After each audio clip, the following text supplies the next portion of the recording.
Hola, ¿cómo andan? Bueno, en este video me interesaba que hagamos dos cosas. Por un lado, la primera parte del video voy a repasar algunos, algunos puntos de la guía en donde estuvimos leyendo curvas de calentamiento. Hubo el punto 3 sobre todo que presentó varias dificultades y es normal porque es un tema bastante complejo. Entonces vamos a ver algunas cosas del punto 3. Vamos a usar el video para revisar esas cosas. Aquellos que tengan que les comenté que tenían que revisar algunas cosas y volver a entregar, este video les va a servir esa primera parte. Aquellos que no, les va a servir para quizás terminar de entender algunas cosas. Y en la segunda parte del video nos vamos a dedicar a la consigna de esta semana, que tiene que ver con construir curvas de calentamiento. Ya no las vamos a leer, sino que las vamos a hacer y a partir de ahí vamos a interpretar algunas cosas. Hacer curvas de calentamiento no es fácil y creo que a la distancia es más difícil.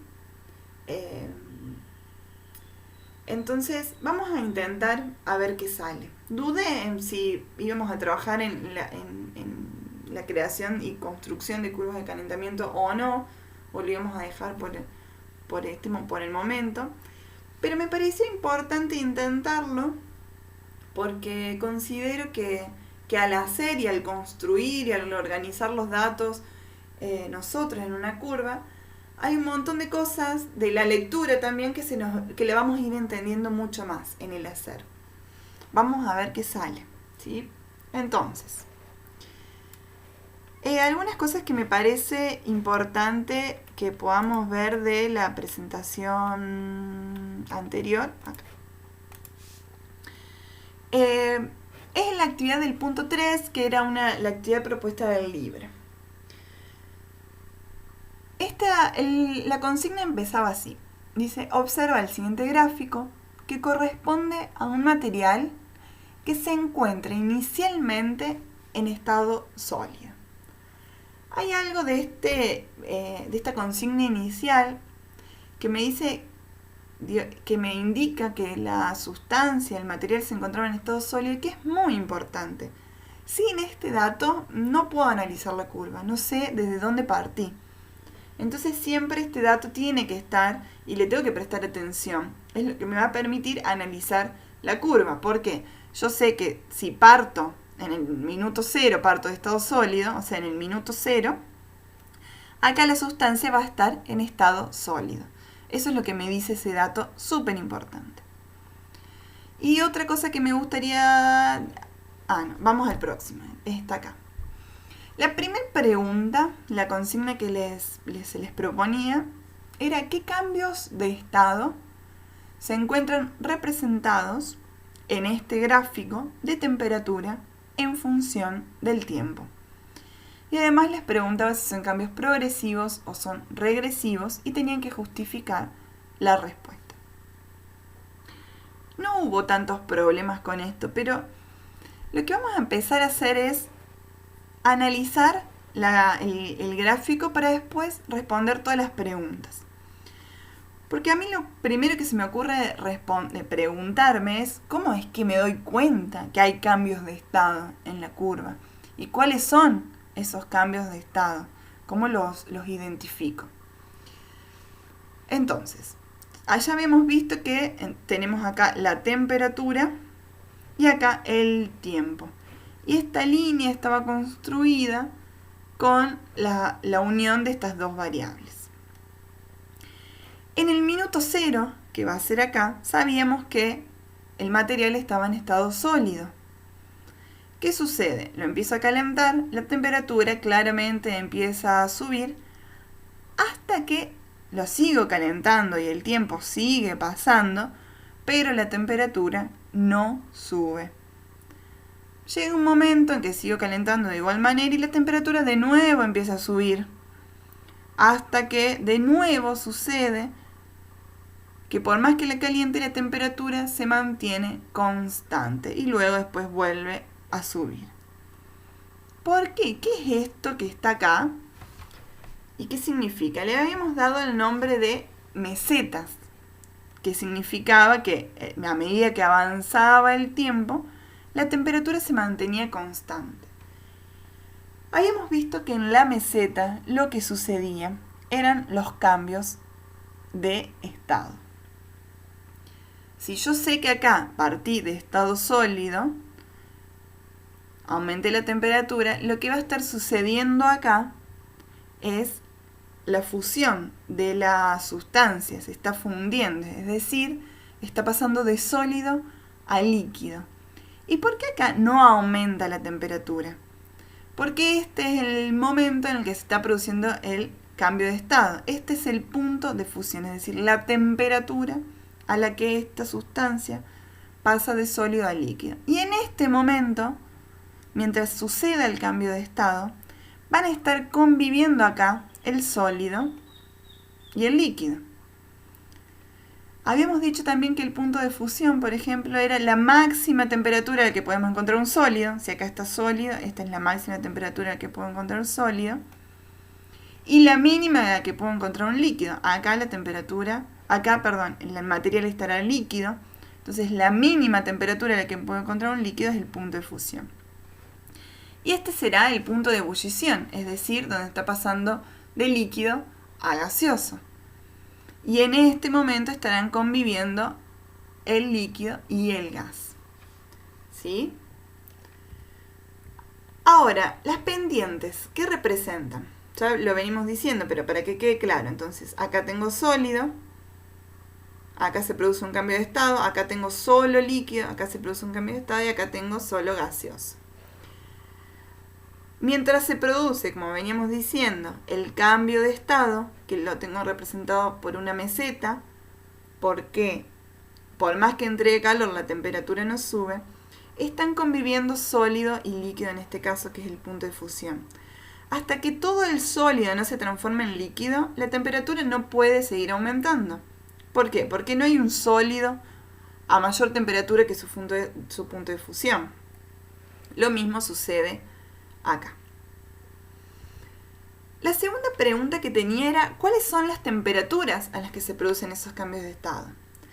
Entonces ya vemos que si yo me tomo el tiempo de analizar, de anotar dónde está el sólido, dónde está el líquido, dónde está el gas, dónde están las mesetas y qué representan las mesetas, si me tomo ese tiempo inicial, ya después todas las preguntas son muy fáciles de responder. En este caso, ¿cuáles son las temperaturas en las que se producen los cambios de estado? Y el cambio de estado de fusión se produce a los 0 grados, es donde pasa de sólido a líquido, y el cambio de estado de vaporización se produce a los 100 grados, y es el cambio de pasaje de estado de líquido a gaseoso. Estos son cambios progresivos, porque se producen por la entrega de energía. Necesitan energía, necesitan calor para que sucedan. O sea, yo estoy calentando el material para que esto suceda, ¿sí?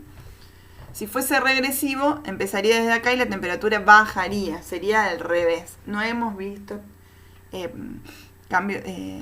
curvas regresivas, pero empezaría acá y como la temperatura baja, a medida que pasa el tiempo, la temperatura bajaría. El punto se dice, describí el estado en el que estará el material a menos 10 grados. Menos 10 grados lo ubico en esta línea de temperatura. Supongamos que está por acá, pero está a menos que 0, menos 10 grados. Entonces el material estará en estado sólido. A los 85 grados estará más o menos por acá. Si yo puedo hacer una línea acá, me doy cuenta que el material estará en estado líquido, porque está dentro de esta parte de la curva.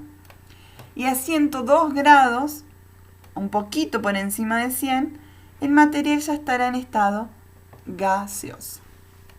Y la última pregunta es, teniendo en cuenta los datos del gráfico, ¿a qué material o sustancia podría corresponder este gráfico?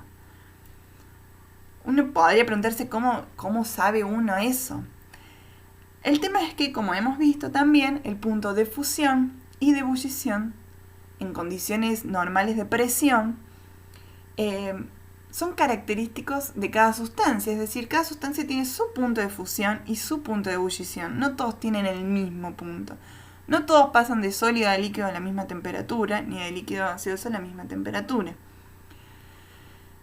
¿Quién pasa de sólido a líquido a los 0 grados y de líquido a gaseoso a los 100 grados? Es el agua. Esto la mayoría lo ha podido contestar bien. Bien, eso es en relación a la actividad pasada. Ahora me interesaría que veamos cómo se construye una curva de calentamiento.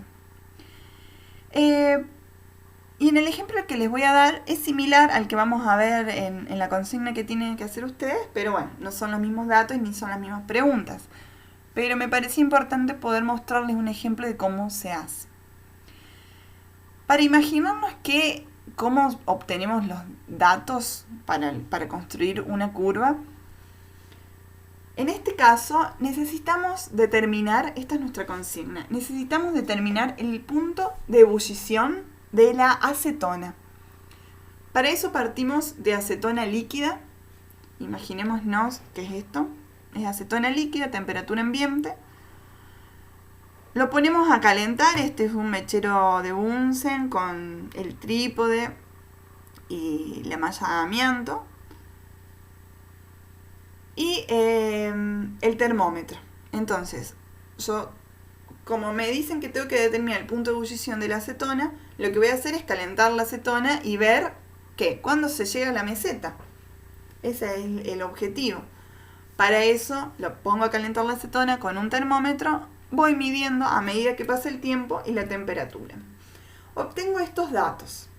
Primero los ordeno en una tabla para que sea fácil después pasar los datos a un gráfico. Siempre, pero siempre tengo que decir en qué unidad de medida estoy midiendo. No es lo mismo medir en minutos que en horas que en segundos. Y no es lo mismo medir la temperatura en grados Kelvin, Fahrenheit. En el caso de la Argentina, lo más común es utilizar grados Celsius, y lo escribimos así. Grados Celsius. O centígrados también, porque si bien siempre, pero no importa. Esta es la unidad de medida que usamos en Argentina y la forma, todos nuestros termómetros que tenemos a mano miden en grados Celsius. Entonces, en el minuto 0, apenas yo puse la acetona, el termómetro y puse a calentar, mido la temperatura 25 grados. Empiezo a calentar, veo que a los 2 minutos está 30, mido a los 4, está 35, mido a los 6, está 40, y así. Voy a pasar estos datos a una gráfica y vamos a analizar después la gráfica. ¿Qué es lo primero que tengo que hacer? Construir los ejes. Segundísimo que tengo que hacer y súper importante es nombrar los ejes. En este caso siempre voy a poner la temperatura. Acá está mal esto. Tendría que ser el signo de grados centígrados, y acá el tiempo en minutos. Luego tengo que construir una escala de cómo voy a ir ordenando esos puntos, como una regla propia. Yo acá lo hice con la computadora y no me salía otra forma de hacerlo, pero lo importante es que esto esté hecho a escala, es decir, si de acá hay, no sé, supongamos 3 centímetros representan 10 grados, los próximos 3 centímetros tendrían que representar otros 10 grados, los próximos 3 centímetros tendrían que representar otros 10 y así. Es decir, cada 3 centímetros, en este caso, por ejemplo, represento 10 grados de temperatura. Podría ser 3 centímetros 5 grados, 1 centímetro 5 grados, 10 grados. Eso depende del tamaño que yo quiera hacer mi gráfico. Y el tiempo igual. Como lo medí cada 2 minutos, coloco a una distancia, por ejemplo, de 1 centímetro, 2 minutos. Una vez que tengo hecha esta regla, empiezo a acomodar los datos. Siempre en el vértice, en esta unión, que se me aparece esta cosa del PowerPoint y no sé cómo sacarla, pero en esa unión voy a poner el 0, tanto el 0 de la temperatura como el 0 del tiempo. En este puntito, o sea, de acá para allá me va a crecer la temperatura y de acá para allá el tiempo. El primer punto, voy a volver atrás, era el tiempo, el minuto 0, tengo 25 grados.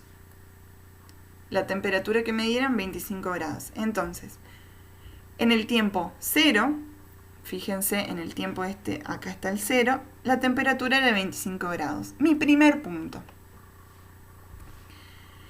En el minuto 2, la temperatura era de 30 grados. Entonces, trazo una línea.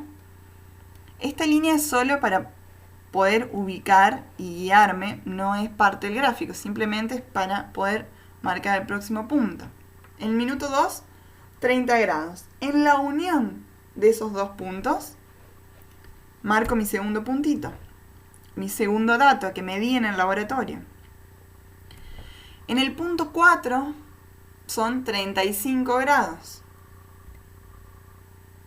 En el punto 6, y marco el punto, en el punto 6 son 40 grados. En la intersección marco el punto. Fíjense que yo acá no lo hice tan bien. Esto tendría que estar bien equidistante, o sea, en la misma distancia, uno de otro. Ustedes háganlo con regla, respetando bien las distancias. En el punto 8, en el minuto 8, 45 grados. Y así sigo. En el minuto 10 son 50 grados. En el minuto 12 son 55. En el minuto 14 son 56. Ya vemos que acá empieza a subir de a poco. En el minuto 16 son 56. Y en el minuto 18 son 56. ¿Qué pasó acá? Pasó el tiempo y la temperatura se mantuvo constante. Si yo trazo una recta que una a cada uno de estos puntos, sería algo así, la recta como la estuvimos estudiando nosotros. Entonces esa línea se construye de esa manera, uniendo puntos que medí en el laboratorio. ¿Qué pasó acá? Aumentó la temperatura. Pasó el tiempo, pero la temperatura se mantuvo siempre en 56. Esto es una meseta, lo que podría estar determinado un punto de ebullición o de fusión. Como yo sé que comencé con la acetona en estado líquido, porque era así, yo tenía el frasco con acetona líquida, la temperatura aumentó. Lo que voy a tener acá va a ser el punto de ebullición, ¿sí? Y voy a saber qué está pasando de líquido a gaseoso. ¿Por qué no puedo medir, por qué no tengo los datos de la temperatura del gas?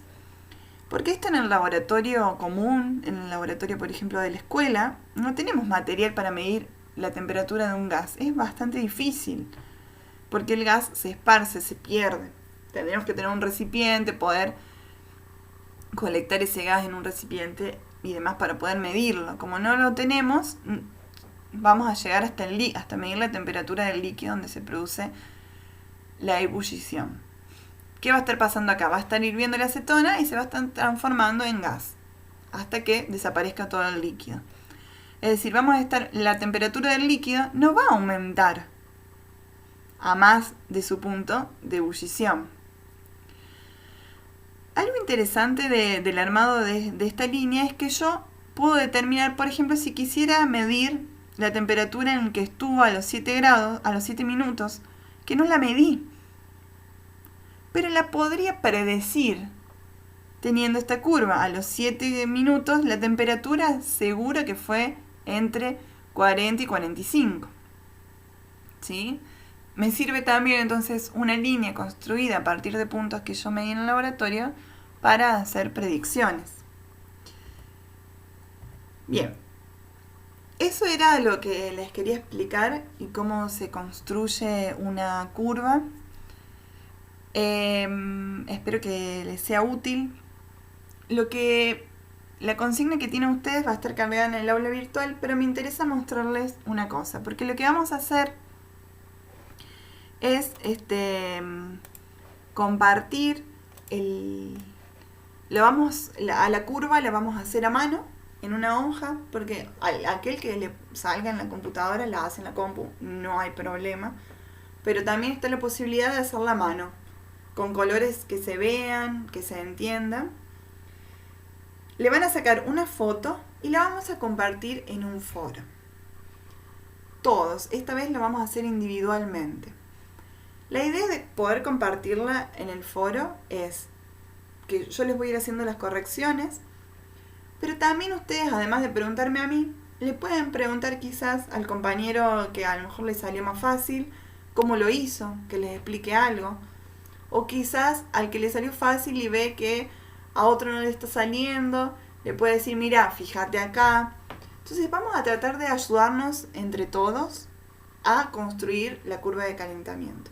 Porque no es una tarea fácil, y me parece que puede estar bueno si nos ayudamos.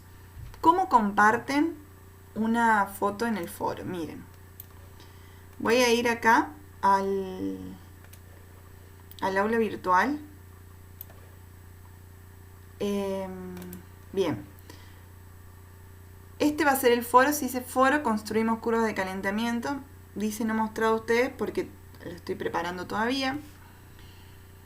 Entran acá y me voy a ir yo. Entran acá y ponen añadir un nuevo tema de discusión. Acá pueden, le ponen el asunto que ustedes quieran. Y acá pueden escribir, que no, en este caso no vamos a escribir, aunque si quieren, digamos, van a usar este cuadro de texto para escribir dudas, para contestarles a los compañeros. Si quieren poner la foto y además escribir y explicar algo, lo pueden hacer acá. Pero para poder subir la foto, que es lo que me interesa, van acá. Les va a aparecer esto.